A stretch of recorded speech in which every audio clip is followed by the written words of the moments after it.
একটি বিশেষ ট্রাইব্যুনাল ক্ষমতাচ্যুত প্রধানমন্ত্রী শেখ হাসিনাকে মানবতা বিরোধী অপরাধে দোষী সাব্যস্ত করেছে এবং তাকে মৃত্যুদণ্ড দেওয়া হয়েছে। গত বছরের আগস্টে ভারতের উদ্দেশ্যে পালিয়ে যাওয়ায় তাকে অনুপস্থিতিতে বিচার করা হয়। ট্রাইব্যুনালের ভেতর ও আশপাশে নিরাপত্তা জোরদার করা হয়েছে। রাজধানী ঢাকায় শেখ হাসিনার বিরুদ্ধে অভিযোগ ছিল, তিনি গত বছর ছাত্রনেতৃত্বাধীন বিক্ষোভে গণহত্যার নির্দেশ দিয়েছিলেন, যেখানে শত শত মানুষ নিহত হয়েছিল।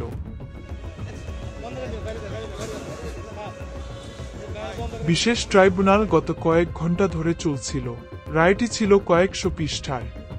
ঠিক সেই মুহূর্তটিই ছিল যখন সাবেক প্রধানমন্ত্রী শেখ হাসিনাকে 3টি অভিযোগেই মৃত্যুদণ্ড দেওয়া হয়।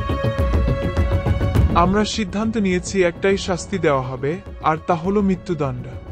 এটাই ছিল সেই রায় ঘোষণার মুহূর্ত।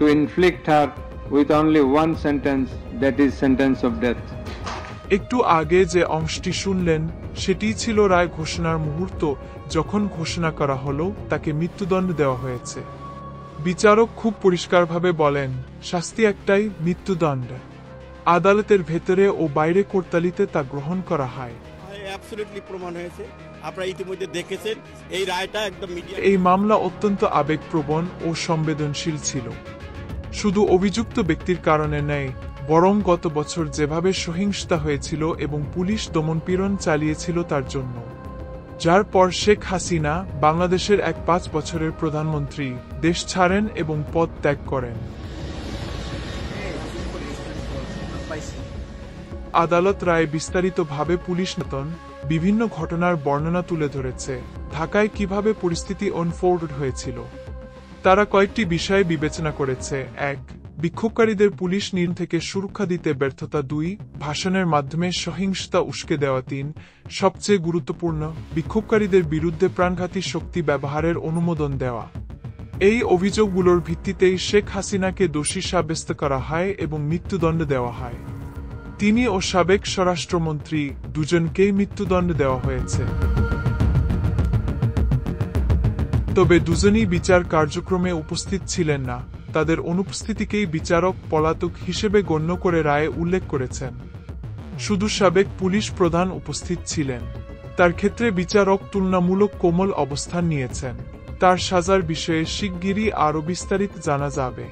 আদালতের বাইরে আরও ভিড় বাড়ছে। এখানে নিহতদের পরিবারও এসেছে, ছাত্রনেতারাও আছেন। একজনকে পেয়েছি যার 2-9 বছর বয়সী ছেলে বিক্ষোভে নিহত হয়েছিল।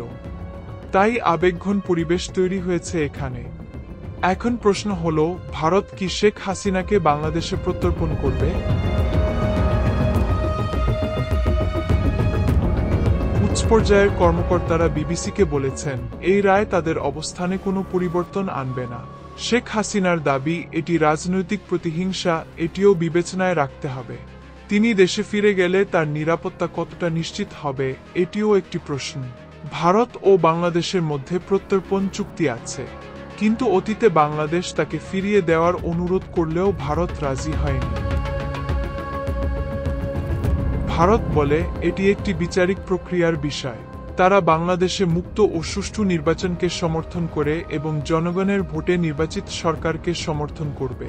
এই মুহূর্তে শেখ হাসিনা দিল্লিতেই বসবাস করছেন। তিনি স্থানীয় গণমাধ্যম ও বিবিসিকে ইমেইলের মাধ্যমে বলেছেন, এটি একটি ক্যাঙ্গারু কোর্ট। তিনি মনে করেন এটি নকল প্রহসনের বিচার। এই বিশেষ ট্রাইব্যুনালটি প্রথম গঠিত হয়েছিল 2009 সালে, তার সরকারি প্রতিষ্ঠা করেছিল 1971 সালের যুদ্ধাপরাধীদের বিচারের জন্য।